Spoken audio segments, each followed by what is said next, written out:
I am honored to be with you all. Thank you very much for hosting this meeting here, and good folks from Alexandria and Pineville, Louisiana.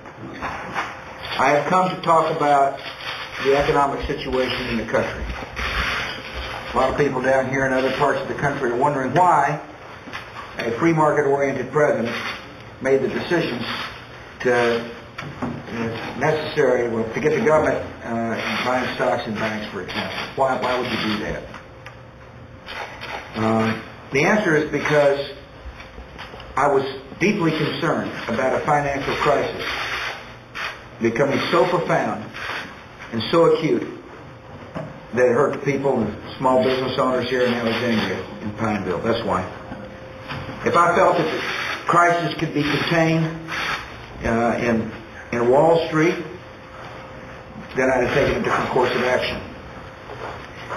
But the crisis that was gripping this country, and still has a grip on this country, affects the people around this table. And that's why I made the decision I made. Part of that decision is to make sure that people who end up with hard-working taxpayers' money don't enrich themselves as a result of that kind of money. As I was talking to Ron Alexander, a fine congressman from this part of the world, he said, one thing people want to make sure of, Mr. President, is that when you invest, that they're not able to take that government investment and use it to their own advantage personally. In other words, golden parachutes or something like that. Secondly, I believe, and I can say this with confidence to the people out here, that I think we're going to be able to get most of your money back. And the reason I say that is because the government is really making investments, and obviously making investments in a difficult period for our economy. And we're big enough and patient enough to be able to hold these investments.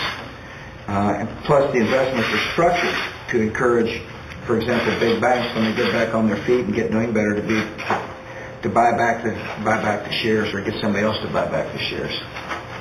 One of the things that I have heard around the table, and I'm not surprised, is that the regional banks and the community banks, which provide such an important part of many communities, are such an important part of many communities, and provide such stability for the country's financial system.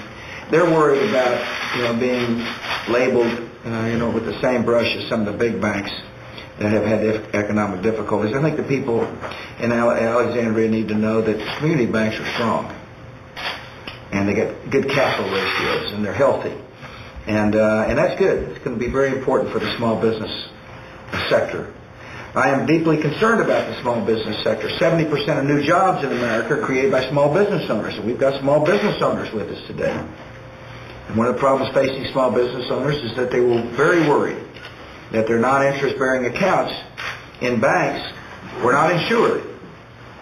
And so the FDIC took action to insure those accounts so that small business owners can be comfortable that their money they got in place for inventories are in good shape. And then the question I've asked here is, what are the attitudes like? And I have heard that people's attitudes are beginning to change from a period of intense concerns, and I would call it near panic, to being more relaxed and beginning to see the effects of the changes in the liquidity that are being pumped in the system. Now, we got a long way to go. As I said on Friday, this thaw took a while to thaw. It's going to take a while to unthaw.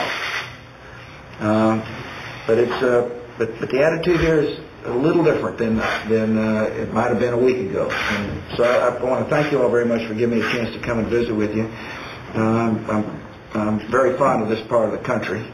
It's not that far away from my home state. And so appreciate your time. Appreciate the good folks of this part of the world. I do want to thank all those who have said prayers for me and Laura during our presidency. It's meant an awful lot. Thank you.